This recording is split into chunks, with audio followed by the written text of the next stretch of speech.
what has to be true to bring this goal to life. And that just removes all the constraints, it removes all the other options that aren't going to help you get there.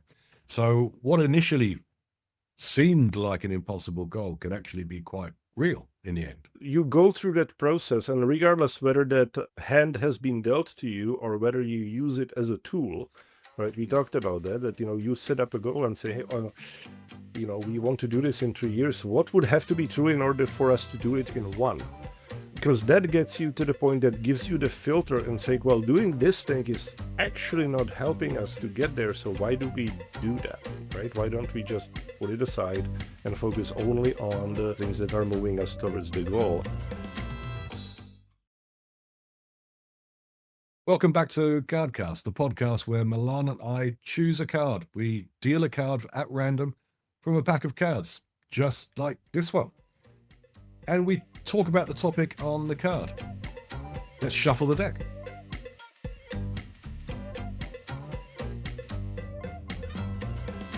And here is the card. This one. Oh my goodness. Okay, this is the Impossible Goal card. This card was inspired by 2 points in time that only after a while I realized are deeply connected. One of them was a story, so I'll start with that one. A few years ago, our family was planning a trip to Europe to visit the grandparents, 2 young kids at the time. And, everything's fine. It's an evening. We're starting to pack or, saying, you know what, we have time in the morning, so it will be pretty easy. Our flight was mid-afternoon. It's actually a pretty short drive to the airport from where we live. So right. So we're doing the preparation. Kids are going to bed. Everything fine. Until a moment when I say, okay, here are the documents, let's put them all together. And I randomly open the passports to find out that the passports of both of our children have expired. So yeah, imagine. I thought you were going there, and I was thinking, I hope not. Yeah. So imagine the moment, right? The dread. And I think that the most painful thought was that I will have to call my mom and saying that her grandchildren are not coming because, from some age, as when it comes to your parents, you're really becoming the grandchildren delivery service, and that's your main role at that point. So that was it, right? So I was like, oh, shit, like, what are we going to do? This is like, no way, right? But is there? So I'm just thinking about it and saying, you know what? There is a passport service downtown that's open all day. They do have express service. It's 24 hours. But if we show up and plead our case, maybe, just maybe, right, they will be able to give us those passports in time. So what do we need to do? Well, we have to be ready and do all of that stuff. So, I'm printing out the paperwork while my wife Janet is picking up the kids and waking them up and dressing them up because, hey, now it's 10 p.m. and we need to get passport photos, which fortunately is possible. There is a convenience store chain here in Canada that is open and has that service. So we were able to do that. Going back, packing, at about 1 a.m, we were all packed, ready to go. Left early in the morning for the passport office, thought that we'll be early in the line. We were about the 20th in the line because obviously there's a lot of people with similar issue, it seemed like. Eventually, I walk up to the line and say, hey, I remember Chris was at that point saying, you know what, I'm the stupidest person you're going to talk today. It's going to be all uphill from here. So, this is what's going on, kids' passports have expired and we are on the flight this afternoon.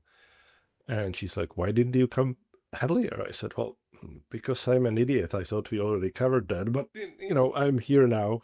And she just looked at me, looked at the paperwork, checked everything several times, and then said, be back by noon. So I didn't have to call my mom. There was a way. And really, that was the only way that could have worked at that point, right? Literally the only way that could have worked at that point. So we just followed the steps. There was no other option. There was nothing to think about. This is the path and how it goes. And I was reminded of this story years later when, you and I are sitting in Whistler and listening to Dr. Ben Hardy talking about the impossible goal and using a time as a tool and doing those things. Because, trust me, at the 10 p.m. at that night back, that felt pretty impossible. Yeah, I can imagine. There weren't too many ways of how to get there. There was literally one path, and if everything along that path goes well, we will succeed. If not, we are no better. We are no worse off than if we didn't try, right? So that was pretty much all to it. Well, there were some real constraints there. You knew exactly, working back from that dead point, the point of no return. You knew exactly what had to happen in the sequence, and it could only really work that way. So at least you didn't have to have the discussion or the thought process of, okay, how else could we do this? There was only one way. It looks like. Yeah, absolutely. Like only one office to go to, clearly what time we need to be there, only one place where we could get the photos. Like the impossibility of the goal and the short timeline reduced our options to the point where there was just one path, and that was the path that we took and that we ultimately succeeded. So I didn't have to call my mom. That was great. We just showed up like if nothing ever happened. Yep. Maybe a little more tired because nobody slept that night, obviously, but that was about it. For sure.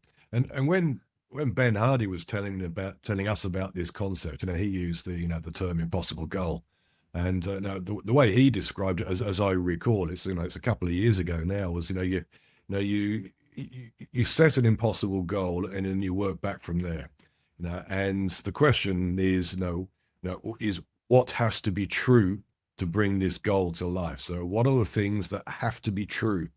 Yeah, and that just removes all the constraints. It removes all the other options that aren't going to help you get there. So what initially seemed like an impossible goal could actually be quite real in the end.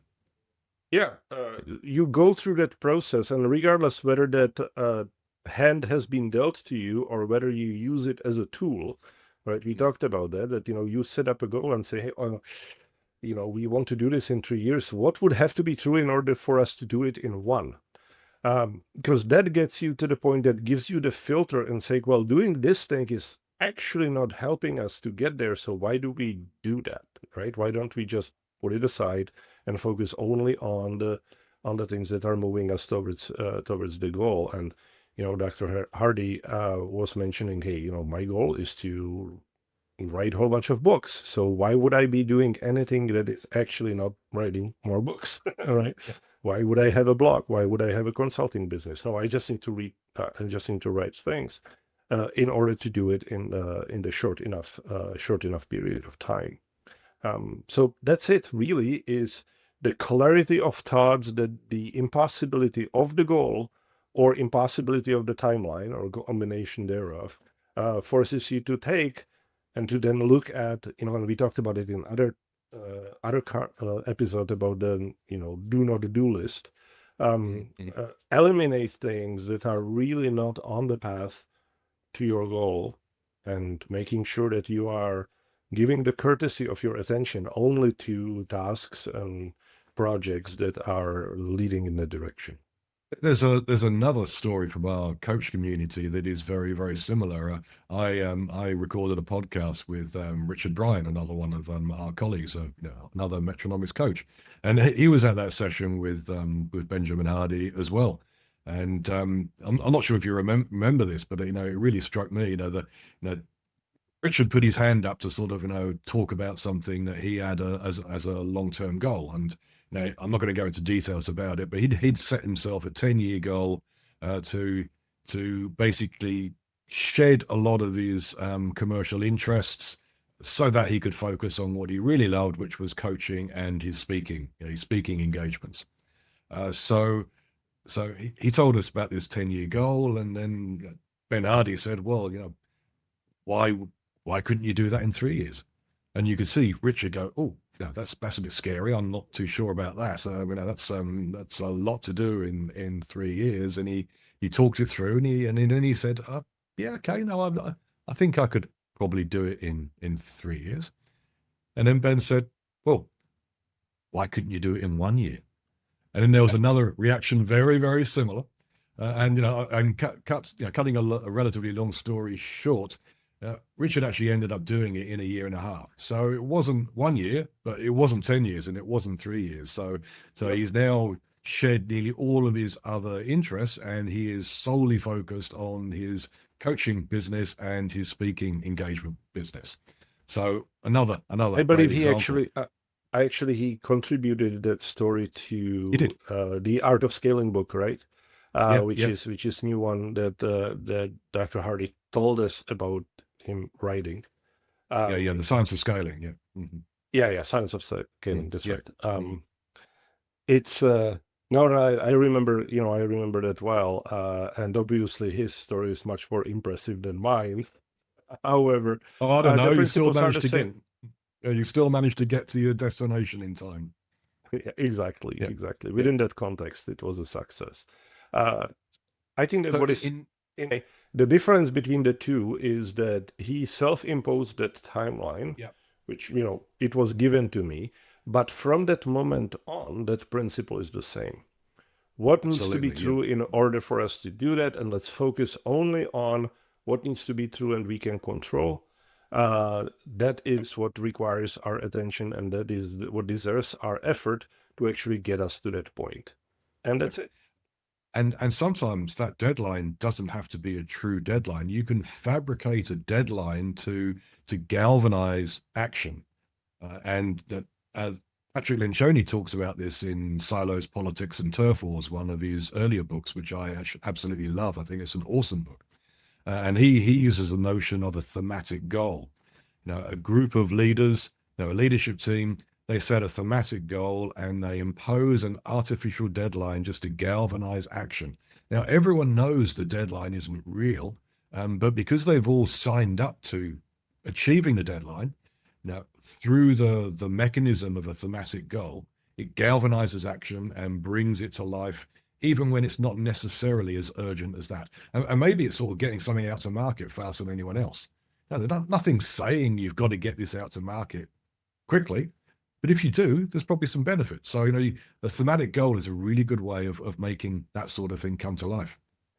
Even if you don't impose that deadline truly, if you use it as a tool, right? Think about a war game scenario. Like literally, we are gaming out. We are gaming out a scenario of what would need to happen in order for us to do this in a year or do it in the 6 months, even though it sounds ridiculous. Because through that exercise, you might find out it's actually not as ridiculous. Like what Richard did.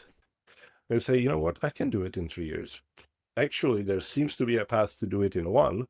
And yeah, we can afford a 50% slip, good on him. Right? But hey, if he hadn't gone through that exercise, he would have probably spent 10 years doing that rather than spending 1.5 years doing what mattered. So now he has 8.5 years left to do whatever the hell he wants with his time. Isn't that wonderful? Absolutely. Yeah. And a key part of this concept is the concept of constraints. Now, when we talk about constraints, we often think of those as in the negative. We think of them as a bad thing. If you're removing an industry constraint, that's a good thing. But here we're actually using them positively because we're saying that the constraints reduce your options, they reduce your choices. So there is often only one path, there is only one way to do it. So constraints can be good and bad. And in this concept, they're actually very good because they just make the decision process a lot clearer. Yeah. Well, speaking of constraints, there is the book Beautiful Constraints, which a beautiful constraint, which I can't pull the author out of thin air. I'm sorry, but it's talking specifically about this, right? About how to take a constraint and actually what he calls it, make it beautiful, right? Make it so it has this impact on illuminating the path to whatever your goal is. I've not read that book. I shall add that to my list. It's on my bookshelf, and I think that the listeners will forgive me for looking it up real quick because we should give it. Okay, Adam Morgan and Mark Barden are the authors. And yes, the book is on my website as a one of the references. Yeah. Mm-hmm. So the other part of this that we haven't really spoken about is the impossible timeline. Now, why is that important? Because often when we talk about impossible deadlines, we talk about imposing too much stress on a team. And I mean, it's demotivating if you don't get there. People don't like things that are impossible. So why is this subtly different? Well, I think you can use my story for that, right? Because if I realized 2 weeks in advance, or let's just change it, change the scenario a little bit. Like let's say I have 3 days, right, between the moment of departure and everything. Then I'm saying, you know what? Yeah, I'll just go to the passport. I will go take the pictures in the morning. I'll go to the passport office. I can choose if I want to save some money and ask for the 48-hour option and risk it that they will be late, or the 24-hour to have an extra buffer, right? Suddenly I have a whole bunch of decisions to make.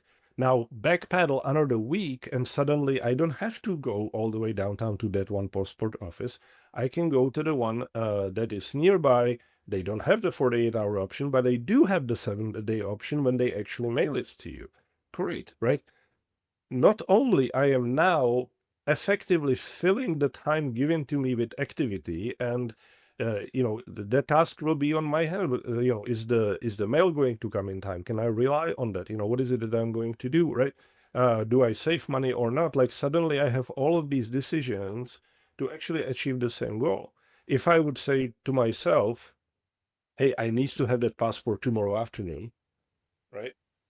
And follow the same goals, even if the timeline wasn't real. Yes, I would have to lie about the departure, right? To convince that particular person. I wouldn't do that. Again, we're using an example. We're not making suggestions. The point is that 12 hours later, I would have the passports in my hand and I would have 2 more weeks to not worry about that.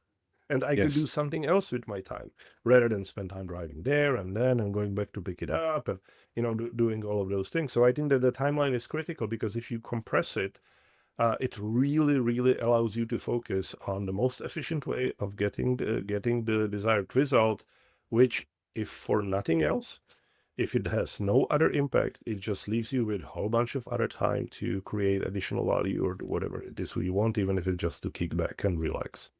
And that works when you can make this the one thing, the main thing. Because the implication of making this impossible goal the thing that you've got to do is that other things might have to suffer. You might have to say, well, okay, we're not focused on that anymore. We're putting that aside. We're not going to worry about that now. And maybe we pick it up again once the impossible goal has been reached. But you've got to have that ability to do that. If you're trying to do 4 things, then an impossible goal is not going to work because you're going to get distracted by all the other things. So you've got to be totally focused on this one thing. It's got to be the main thing. The only thing. At that point, you have to decide what that goal is. And I wouldn't call it a sacrifice, but I would call it prioritize, for success in that, in that specific area. So to summarize, right, like constraints are good. Sometimes the life gives them to you, and sometimes you can create it yourself. The outcome is the same. You can generally achieve much more than you could if in absence of those constraints.